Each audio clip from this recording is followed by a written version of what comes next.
Welcome, friends. This past June, a relative of Cody Brown, a nephew, the podcast is called Year of Polygamy Podcast, and listen to Benjamin Brown's episode in its entirety. I'll have it linked below.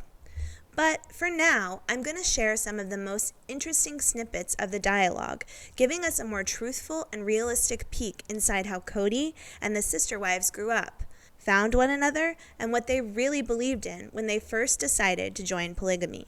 Benjamin starts by letting us know that the Brown family is a part of the Apostolic United Brethren Church, or the AUB. I think I was attracted to how positive you were. I was also attracted to your pedigree. Mormons, mayhem, and Mexico. Looks like they're not satisfied to just take the blood of Christ anymore.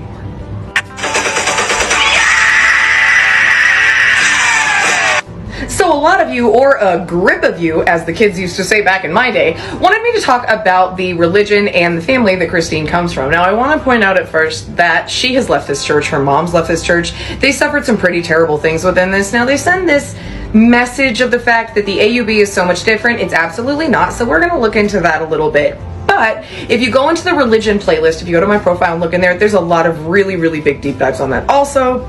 So let's talk. Christine's grandfather actually founded the AUB. However, they all started in the same place as the FLDS, all about the Kingston clan, all those people, all originated out of Short Creek. However, a lot of them left after the Short Creek raid, which was in the 50s. And that story that Christine tells about how her grandfather was taken away and all that was actually true, and their family was split up. So naturally, her grandfather used that to scare the shit out of everybody and keep them living in fear. And Christine's really open about how she was raised in fear, and she doesn't want that for anybody else ever.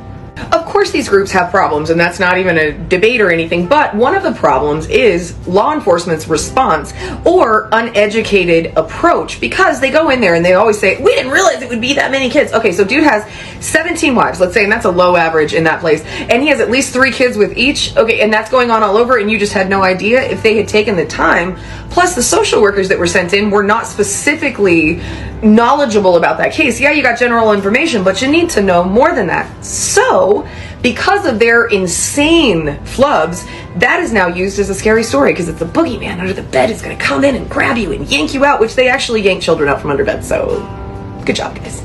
This is actually a problem for a lot of groups, especially our homies of the night, because they know they can't report, because they're going to go in and say what happened, and then they're going to get booked for their job. Side note, that is a valid job. Don't argue with me. You do not know me, and you do not know my past. So, boop. She had a lot of family that she's a blue blood polygamist. Her family lines in polygamy go really, really deep. I'm a blue blood polygamist. Yeah. The AUB is a Mormon fundamentalist group that practices polygamy. This group owns a temple in Mexico since the 1990s, an endowment house in Utah since the early 1980s, and several other locations of worship to accommodate their members, stretching from Wyoming through Idaho and Montana. The title Apostolic United Brethren is not generally used by members who prefer to call it the work, the priesthood, or the group. Those outside the faith sometimes refer to it as the All Red group. If you guys remember, I did a video about Christine, and I brought up that her father and grandfather are All Reds, and she really comes from what is considered a very high class pedigree within this group. It's called the All Red Group because 2 of its presidents shared that surname. Members of the AUB do not refer to their organization as a church, and unlike nearly all other Mormon fundamentalist groups, they regard the Church of Jesus Christ of Latter-day Saints, the LDS Church, as legitimate, but they see it as wayward and diminished in the eyes of their own faith.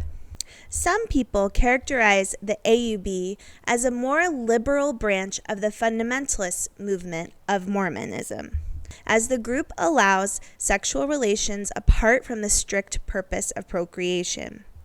The group came into the Hollywood spotlight with the release of the hit TV series Sister Wives, which first aired in 2010.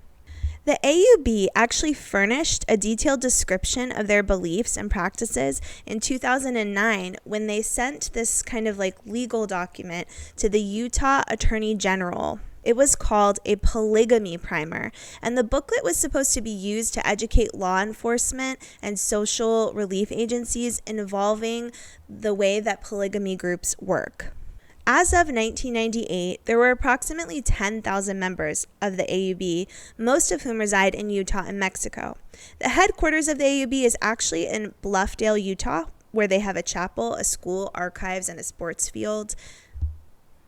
But they have communities throughout the United States. AUB members tend to integrate with their surrounding communities much more so than some of the other Mormon fundamentalists. This can largely be attributed to the AUB's former prophet, Owen A. Allred, and his desire to be upfront with local law enforcement and the news media, especially when it came to ending rumors of underage, arranged marriages that many other fundamentalist Mormon groups were known for. Allred believed that transparency was key in helping the community see that the AUB and its members were not a threat to them. The AUB regards the Book of Mormon as sacred scripture in addition to the Bible and accepts the Articles of Faith written by Joseph Smith to summarize Latter-day Saint beliefs. The AUB teaches that the LDS Church is still fulfilling a divine role in spreading the Book of Mormon and other basic doctrines of Mormonism. Members of the AUB are known for their belief in plural marriage. Other key beliefs include the United Order, the Adam, God doctrine, the exclusion of African Americans from priesthood, and what is commonly called the 1886 meeting. And these are things that I'm going to talk about and go into more detail in another video about. While not all members take part in plural marriage, it is considered a crucial step in the quest for obtaining the highest glory of heaven. The AUB ultimately accepts the mainstream LDS Church as Christ's church, but views it as an out-of-order church, just as the Israelites were out of order at the time of Christ.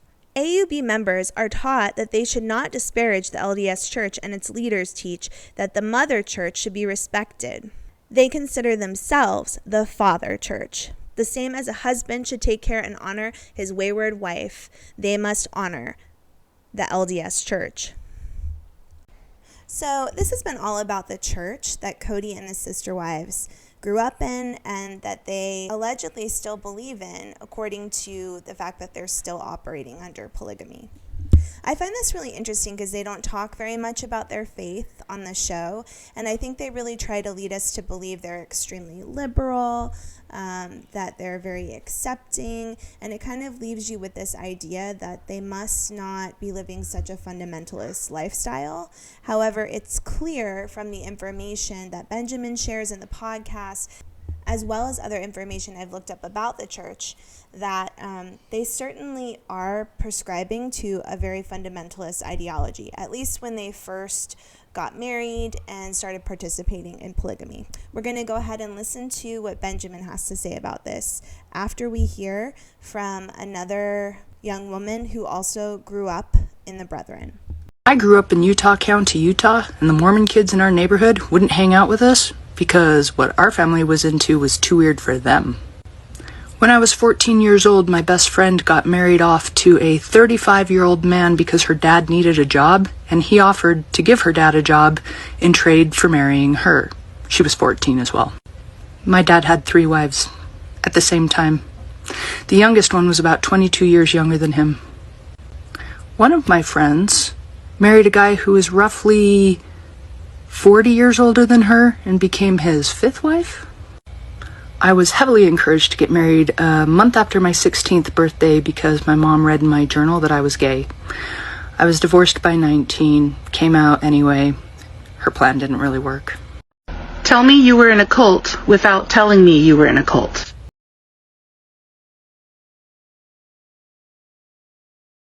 It's true. The LDS Church is worth about $100 billion. And it's amassed that in just under 200 years. So while I would not trust the LDS Church with my salvation, I would trust them with my 401k. Can I invest in that, please?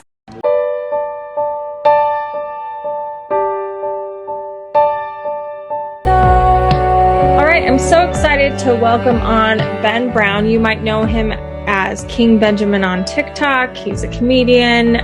He's really, really funny. We're going to have him come to Sunstone this summer. So if you really want to see Ben, I'm so excited to have you on. Can you say hello? Oh my gosh, Lindsay, I'm so excited to be here. Hello, everyone. Okay, so you're kind of a TikTok breakout star. It's funny because I want to back up at the very beginning. Tell us your sort of Mormon bona fides. That's what we like to do. Yeah, I can give you my Mormon royalty, and I come from good Mormon stock. So my great, I don't even know how many, my great something's grandfather was a dude named Ebenezer Brown, and he joined the Mormon in like 1834. Then, so Ebenezer Brown was not only one of the first people to join the church, he was also one of the first people to practice polygamy. And him and like his descendants, they did that basically down until the LDS church stopped practicing polygamy in 1890. So like they came west, like Ebenezer Brown went with the Mormon battalion. We hear a lot about that at like family reunions. And then my family, when the LDS church stopped practicing plural marriage in like 1890, Okay, so in this part of the podcast, Benjamin's basically just talking about his family, and he says that the Brown family actually left polygamy at the end of the 1800s. Back then, there was an idea within the mainstream LDS church, this was an idea held by some, including his family, that eventually polygamy would be brought back into Mormonism. And they just had to go with the flow for now and leave the polygamous lifestyle behind for a period of time, but that it would be brought back. However, it didn't look like that was going to happen by the end of the 1900s. And members of the Brown family decided to leave the mainstream LDS church, including Cody Brown's father, Wynn Brown.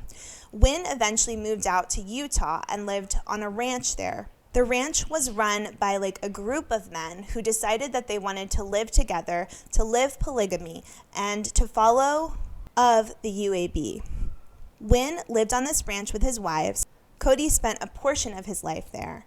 And as we've seen on Sister Wives, he goes back to the ranch frequently with his wives and his children, spending periods of time living there before the show ever aired on TLC.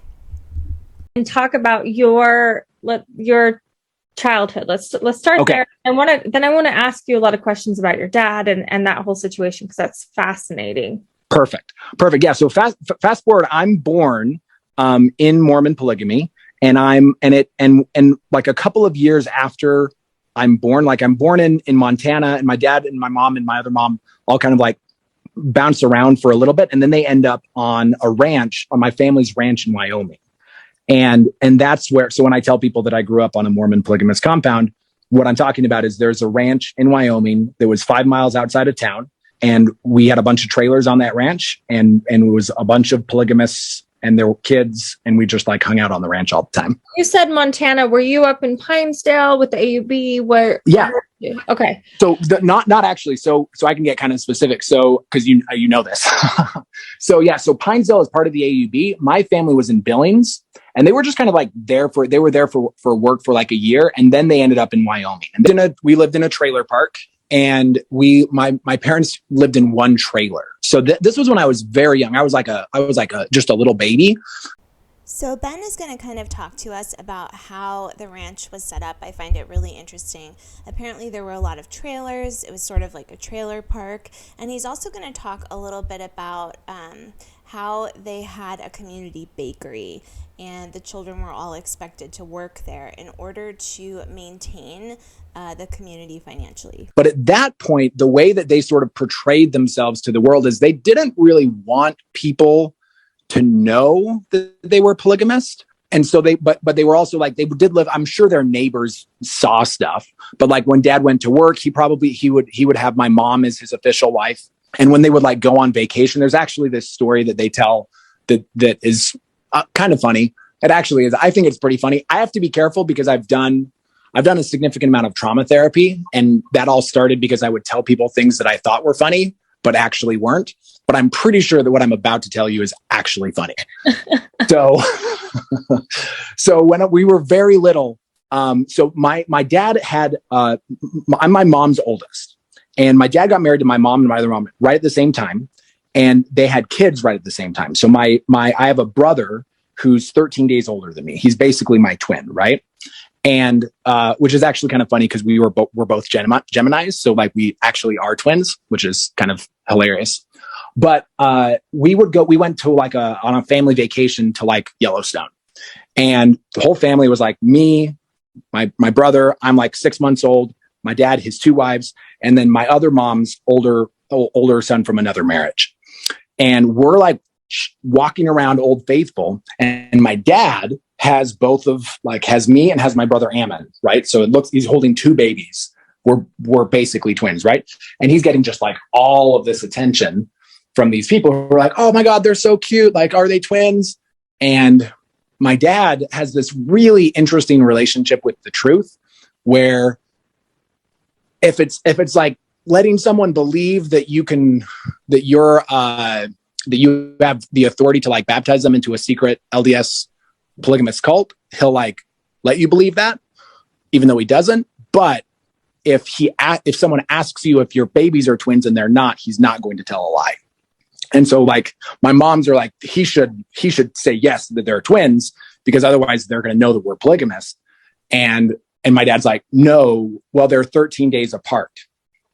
And then all of the women around are just like, they're like, oh my God, because apparently they all thought that it was one mom who'd been in labor for 13 days. Like this one woman like put her hand on her belly and it was like, I was in labor for 12 hours. I can't imagine 13 days. Okay, that is a funny story.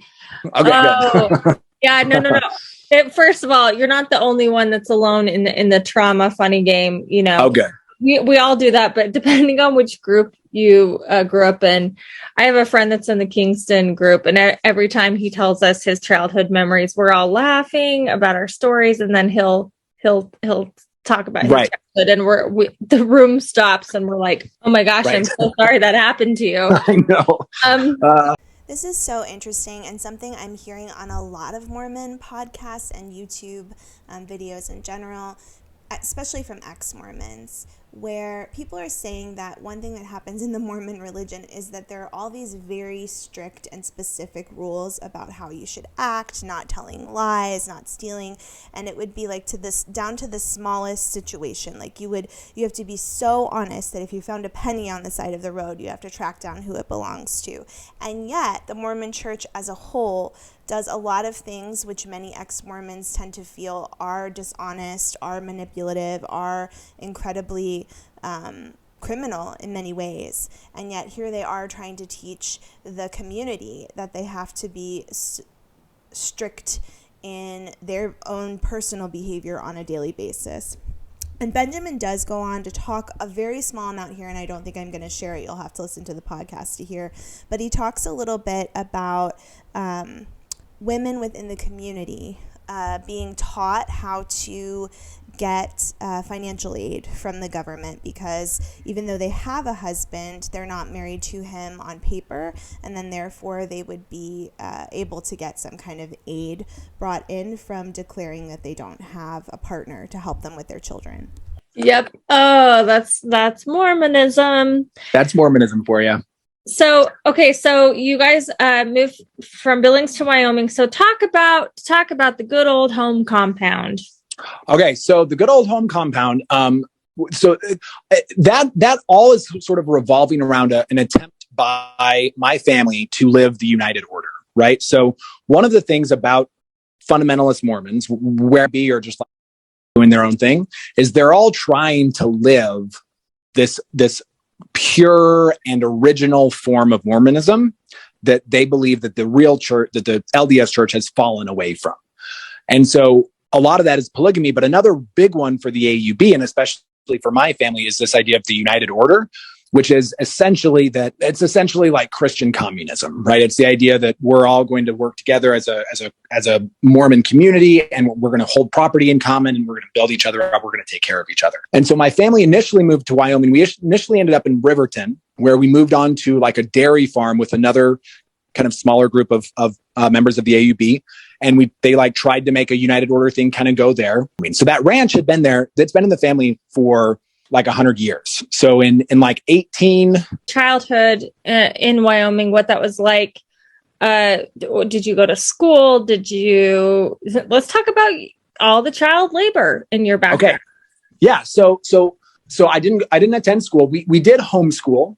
And I always use air quotes when I say that, because it was my mom and my mom is a lovely woman. And I think she's like, I have a lot of love and care for her, but she also like didn't graduate college, and her highest level of education has been, a high school.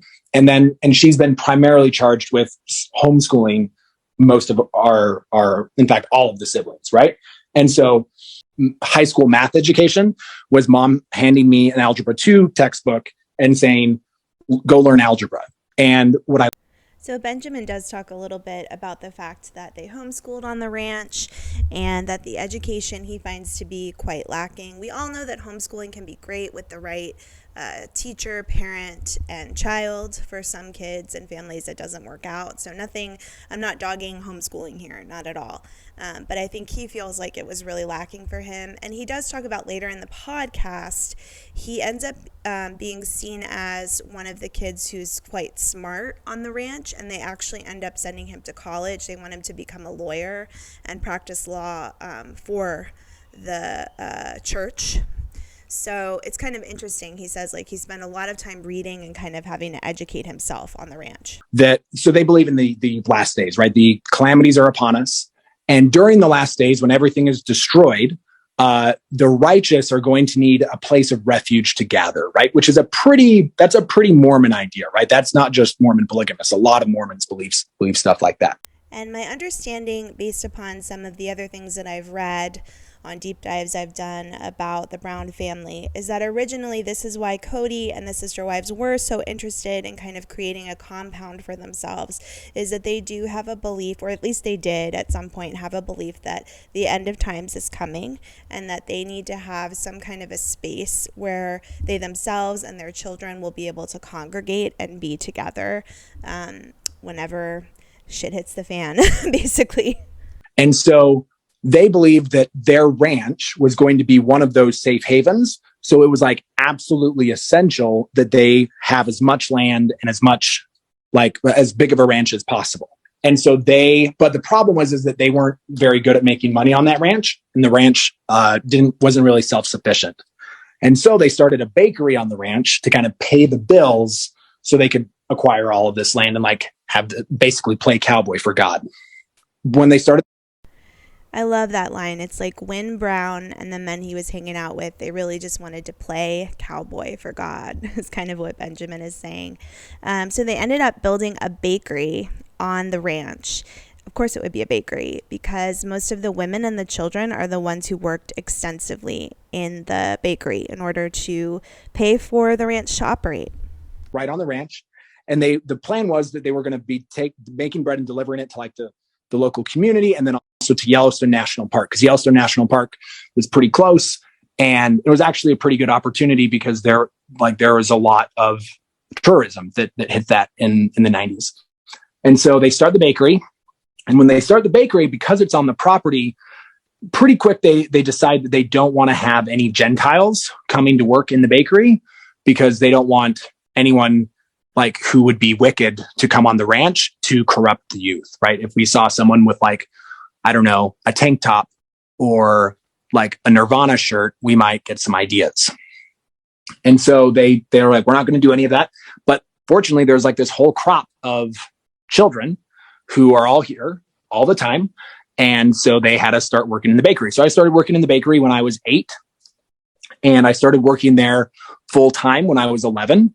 And by the time I was 14, I was basically running the place. And it was pretty brutal work. Like when I say bakery, I think some people have like this cute, like mom and pop shop idea in their head. Like they're thinking like, oh, I've been to a Great Harvest once and that bakery looks kind of fun. We're talking like cement floors, industrial mixers, industrial ovens, heavy equipment. It was dangerous work, and we got hurt quite often. And I'm going to ask you what kind of things were you putting out? I mean, if you're shipping it to Yellowstone, you're probably fulfilling pretty large orders during the summer season. So Benjamin goes on to talk about how he and the other kids would have to go out with like his dad and make all these big, huge deliveries, travel really far in this big van that they had up to Yellowstone and make deliveries of their baked goods.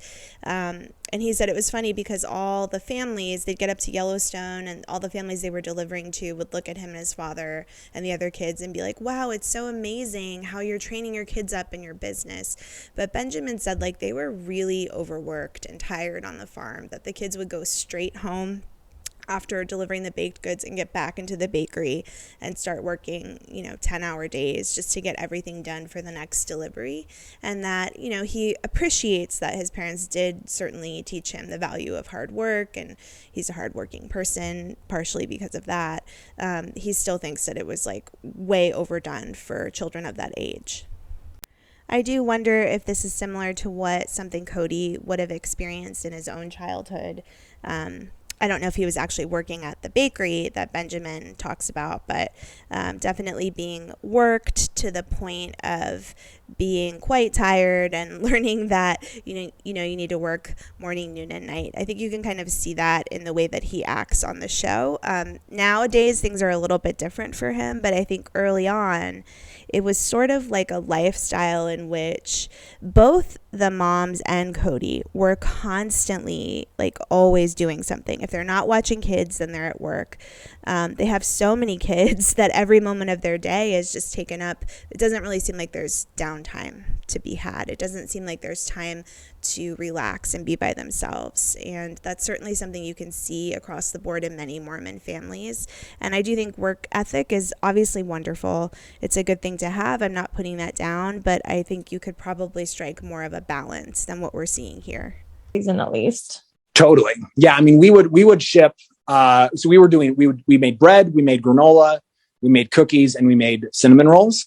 And we would go, in the height of the summer, we were taking 2 trips a week through Yellowstone with like a full van of bread, like hundreds of loaves. We would make, like in the height of the summer, we would make, in fact, I can just do the math real quick. We'd make probably, a batch was about 150 loaves, and we'd make, easily 15 batches in a day. So that's about 2,000 loaves. And we would do that twice a week during the summer. So we would be making about 4,000 to 5,000 loaves of bread a week, and we'd be shipping that to and by shipping them, what that meant is like we would put it in our vans, and then I would go and drive with my dad. And when we would go there and deliver, it's in the summertime. And so everyone there is like, oh my God, it's so cool that you have your son with you, like on his summer break.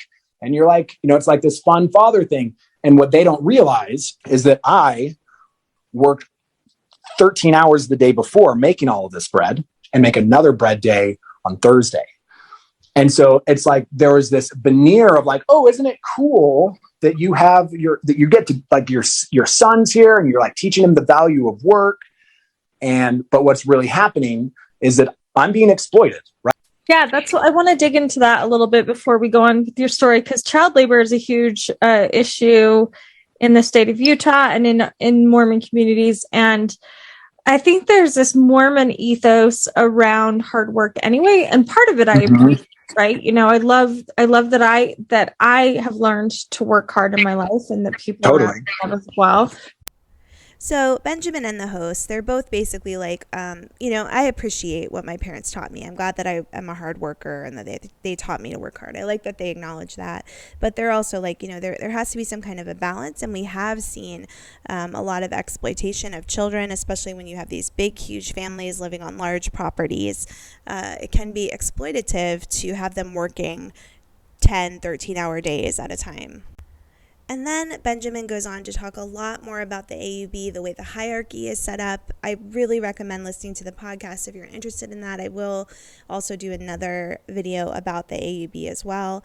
But the last thing that I'm going to focus on from this podcast has to do with what Benjamin has to say about the way women are treated in the AUB and on the ranch.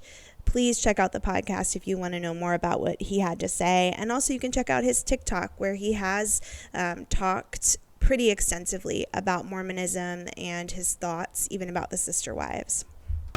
Because they didn't want to actually do things in common and have things in common. So that's kind of the United Order. In terms of women, the status of women in the AUB is interesting because in some ways they are. So I would just maybe start by saying in all of Mormonism is misogynistic and patriarchal, right? The Mormons, nowhere in Mormonism am I aware of a place where they've really nailed the way that women are treated, or that they've like equally incorporated women into structures of power to do things. So that's the same in polygamy, right? In polygamy, because in the LDS church, women can't have the priesthood; they have no power in the church, practically speaking. It's the same thing in the AUB. But what's interesting about the AUB is that in the AUB, they do believe that women hold the priesthood with their husbands. There was this purity thing, right? There was this idea of like the first wife needs to be a virgin. And so that's what we're going to do, right? That's what we're going to find. So in discussing kind of like a woman's role within the AUB, Benjamin ends up really focusing on what happened with his mom and the fact that he basically kind of says maybe she was like a little bit tricked into being the second wife of his father. And he tells the story of how they met, how that all happened, which I found really interesting. I'm going to let you listen to it here, and then I'm going to end this video for more information about what he has to say regarding sister wives and how Cody's family was living on a ranch and everything that went on in Wyoming.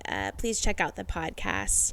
It's podcast episode number 191, Year of Polygamy, King Benjamin and a Tale of the AUB. And so they move from Wyoming, where they're at. They move down to Utah. They attend college. They go to the Utah State, and they aren't living together. They live in separate places. And my dad just attends the singles ward and just dates girls, just takes them out on dates, goes to dances, like he's doing all of these things. And none of them know that he is engaged. My mom, when they start dating, she doesn't know that he's engaged. She actually meets my other mom, and she just kind of knows her as like my dad's family friend who's a widow who he's helping while she's at college, right? So it's like that was sort of the way that the relationship had been kind of like portrayed. And it gets to the point where my mom's 19. My dad is 26. My mom is fresh out of high school. It's her first, she's a Mormon girl, like a Mormon girl who is innocent and doesn't really like, is just kind of like believes that she's basically at college to find someone to marry. Right. My mom said over and over that she felt like her life calling was to be a mom. So she just went to college. She's like, I always knew that I was going to be a mom. So when they were asking me at like high school, like what I wanted to major in college, I would just say, it doesn't matter. I just want to be a mom. And so finally they put me in home ec, and she did 1 year there. So she's there, and my dad they're dating. My dad, she's falling in love with him, right? She's in love with him. And then he tells her, like, they're up, like they've talked a little bit about, like, he's felt her out. Like, they've talked about polygamy. They've talked about some of these things, and, you know, he's kind of felt her out. And she's told me that she believed her entire life that she would live polygamy. Right. So because she's grown up in this Mormon church that practiced polygamy and still talked about it. Right. And still talked about it as something that was maybe in the future. So she's primed. They're up, like, sitting on, like, looking at a view or something, and they're holding hands. And my dad says something like, how would you feel if I told you that you were holding the hands of an engaged man? I don't know how my mom responded to that, but by the time they walked down the mountain, my mom was basically engaged to my dad a second time. He told her about this kind of secret group, that the way that he represented it to her was that it was authorized by the leadership of the LDS Church. The leadership of the LDS Church was aware of it, right? And so, but it's very secret. They keep it secret from her parents. They do become engaged publicly because my mom really wanted a temple wedding, so that she wanted to be married in the Logan Temple. So they're engaged, but my dad keeps this secret about his engagement to this other woman. My parents, all three of them, go to the AUB temple, and they get sealed. They get sealed. Well, actually, they don't even go to the temple. They go to, I think, the prophet's house, and they get sealed. And after that, my mom just like goes home. They do this before my mom has even gotten baptized into the AUB, because at this point she still thinks that her LDS baptism counts. And so in between that sealing and about a month later is when my dad and my mom get married in the Logan Temple. She kind of is like on the fence. She's like trying, all of this is sort of like becoming revealed to her. And then eventually she decides to get baptized into the AUB. But at that point, she had been married secretly. She had been married for real. She was pregnant with me, and she'd been cut off by her family. And so by the time, I mean, I don't know, because I wasn't, I was just there as a fetus and then a baby. But I suspect that what happened is that my mom eventually kind of realized what may have happened, that she may have been lied to. Thank you so much for joining me to talk a little bit about what Cody's nephew had to say about his life on the ranch in Wyoming with the Brown family. Please check out the podcast on Apple Podcasts if you want to hear more about it. I will also be making a part 2 in which I discuss more about Benjamin and what he's had to say regarding sister wives and kind of like the projects he's involved in right now. Thank you for joining me. I hope you have a great night and take some time to head down your own rabbit hole.